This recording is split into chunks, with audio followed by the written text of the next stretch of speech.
Bem, nós demos uma paradinha, o vídeo é longo, não é?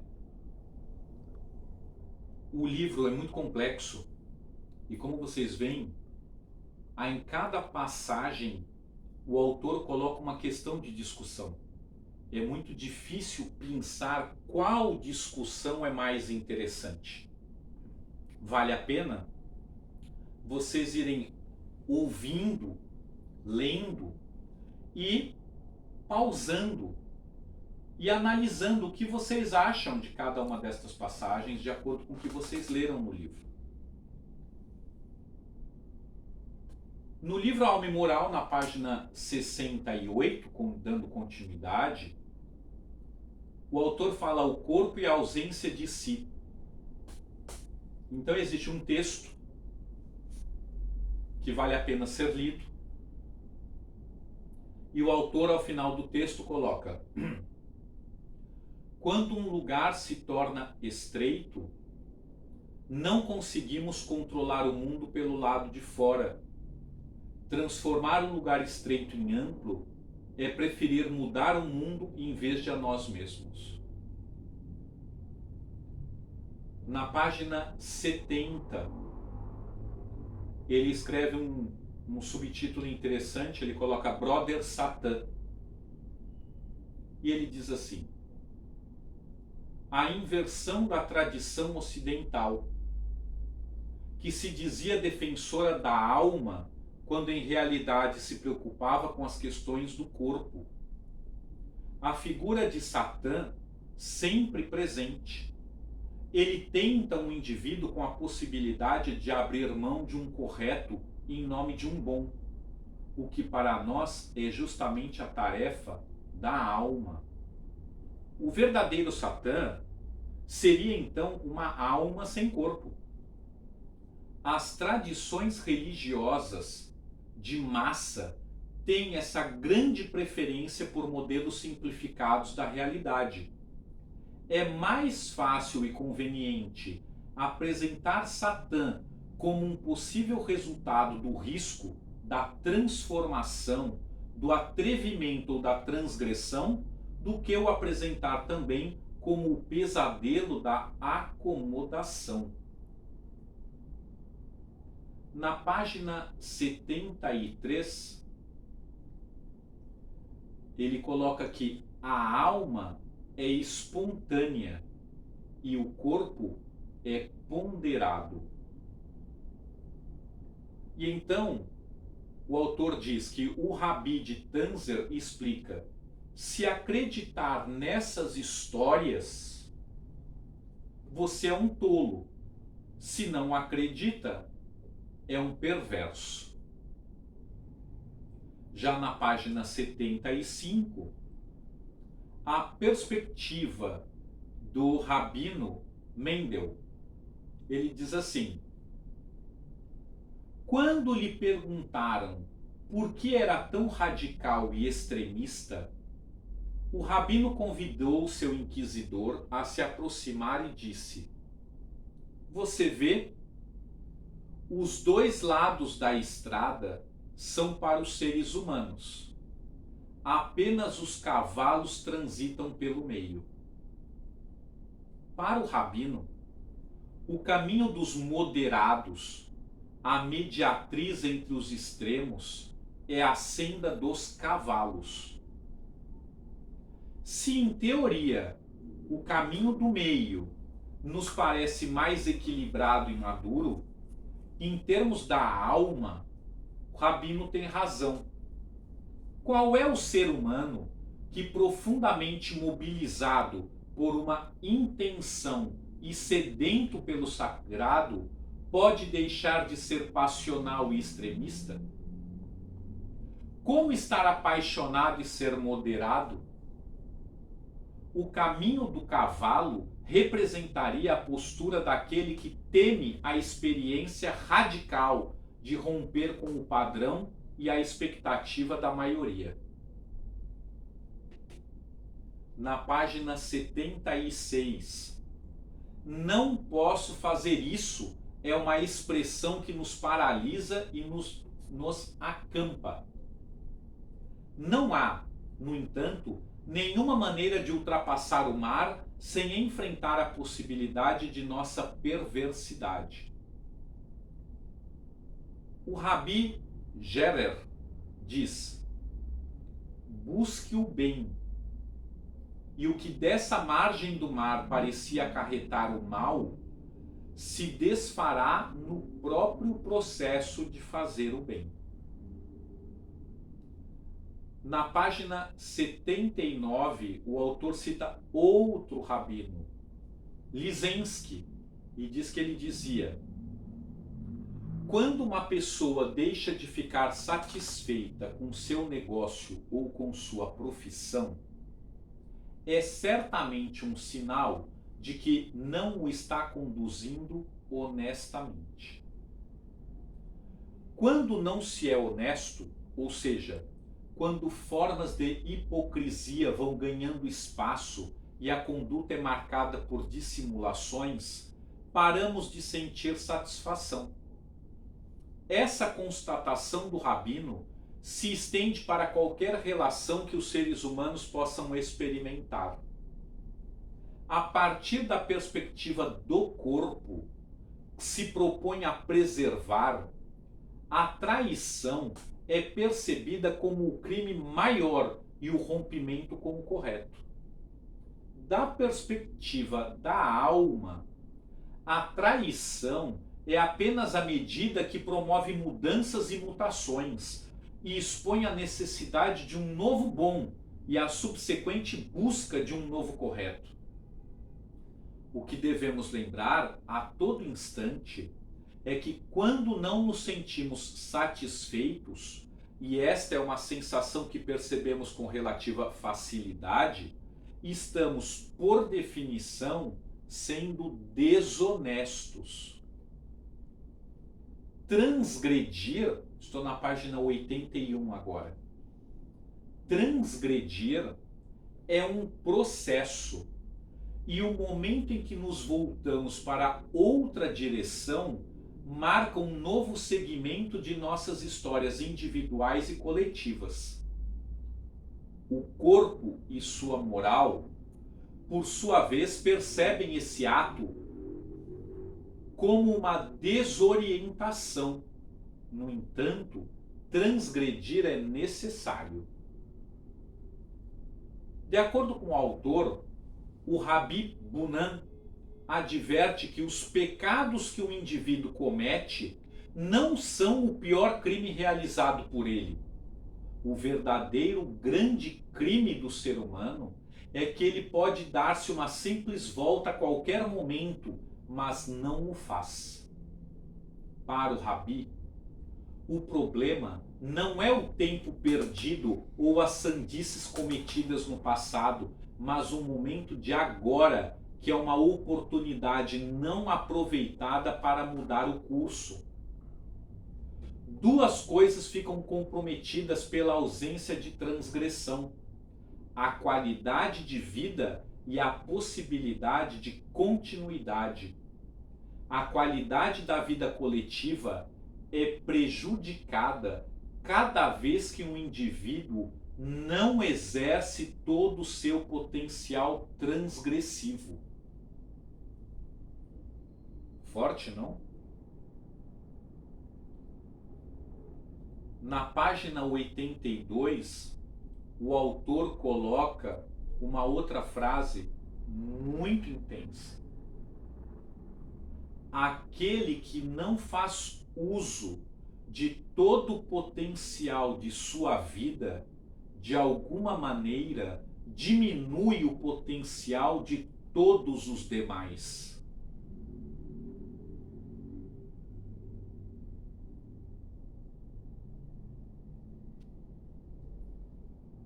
Eu vou para a página 87.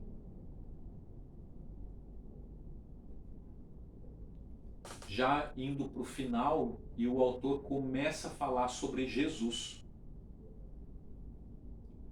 A entrega do corpo de Jesus em nome de todas as almas e o sacrifício que cada um deve poder fazer por conta da realidade à sua alma Jesus morre por todos e ressuscita por todos. Diferentes de Abraão, pai de uma multidão, e promessa de fertilidade, Jesus é celibatário e dá à luz não a corpos, mas a almas. Pai de todas as almas, mártir por suas causas. Jesus se contrapõe ao judeu, este último defensor violento da moral animal, da tradição, da propriedade e da família. Assim, é apresentado o judeu, que por sua vez aparece sob o título de fariseu, cujo significado simbólico passou a ser aquele que tem interesse em bloquear a chegada do novo bom. É no período da invasão romana da Palestina que os judeus fazem uma importante modificação em sua lei. Até então, seguindo uma tradição patrilinear em que os direitos, títulos e identidade eram passados de pai para filho, o judaísmo se tornou matrilinear, ou seja, as relações entre uma geração e a seguinte se estabeleciam de mãe para filho. Que esses ventres trouxessem ao mundo filhos de Roma era mais do que apenas saquear o presente e obliterar o passado de Israel. Nos casos de estupro, em particular, em que as crianças teriam status de bastardas, fazia-se necessário uma nova compreensão simbólica da condição. Estava em jogo, na verdade, a continuidade da semente paterna, que durante séculos havia sido a referência de continuidade e preservação da família e da nação, e de forma metafórica da própria espécie. Então, na página 99, existe um texto que o autor coloca que vale a pena ser lido. Na página 103, outro texto que vale a pena. Eu vou destacar algo que eu separei na página 110, que diz assim: o pobre, o destituído, o estrangeiro, o marginal é mais bem preparado para levantar acampamento e seguir os caminhos da evolução do que aqueles que, bem adaptados, encontram sempre maneiras de transformar em ideologia moral e teologia seu desejo de permanecer no lugar estreito. O inconformado e o não estabelecido criam ligações mais verdadeiras com a dinâmica da vida, mais próxima do desapego que do controle. Da perspectiva da alma, o pobre é mais apto do que o rico, o bastardo do que o filho mimado, o sofrido do que o afortunado, ou o que vem de longe em relação ao que vem de perto. Pessoas atormentadas pelas transgressões da alma muitas vezes questionam: mas você tem bem mais do que necessita, por que colocar tudo em risco? O inconformismo das pessoas diante dos que estão em processo de rompimento com conceitos e propostas do passado também decorre do medo e do desconforto profundos produzidos pela identificação com essa postura. Por estranho que pareça, diz o autor, o animal nu e consciente passou a experimentar uma nova dimensão de meio ambiente e de relações de sobrevivência. Seu instinto e seus sentidos não estavam mais voltados unicamente para o mundo externo e suas ameaças, mas também para o mundo interno. Os ruídos e movimentos que colocavam o ser humano em estado de alerta não eram produzidos apenas pelo outro que o rondava, mas também por uma alma que habitava dentro dele. Na página 119, nós vamos caminhando para o final do livro. A questão da sobrevivência surge na tradição judaica e se dissemina na tradição cristã sobre a forma constante de um conflito. Por um lado, impõe-se a fidelidade à condição animal, preocupada com o resgate da semente.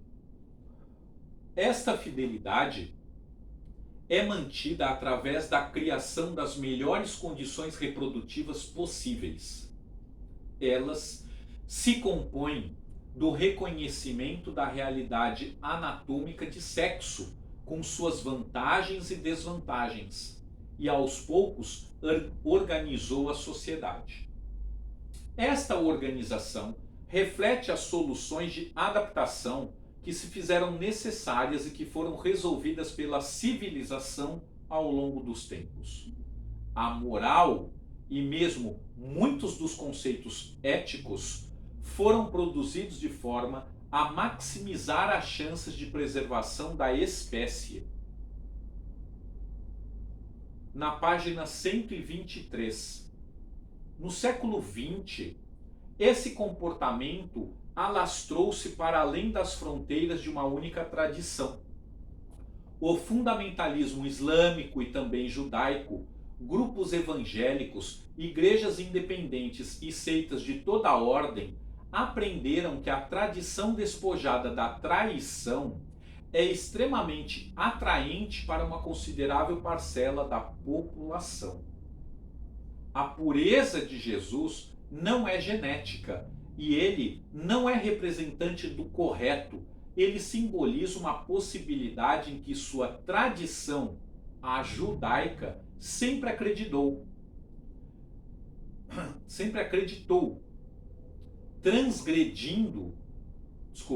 transgredindo-se a violência do passado, se chegará a um mundo melhor. Preservar é tão fundamental quanto modificar. No mundo ocidental, a batalha entre tradição e traição ganha especial atenção na área da família. Para o indivíduo, a família representa a tradição, a organização que responde pelos interesses reprodutivos e do corpo. A família é, portanto, o território da tradição e, como não poderia deixar de ser, também o da traição.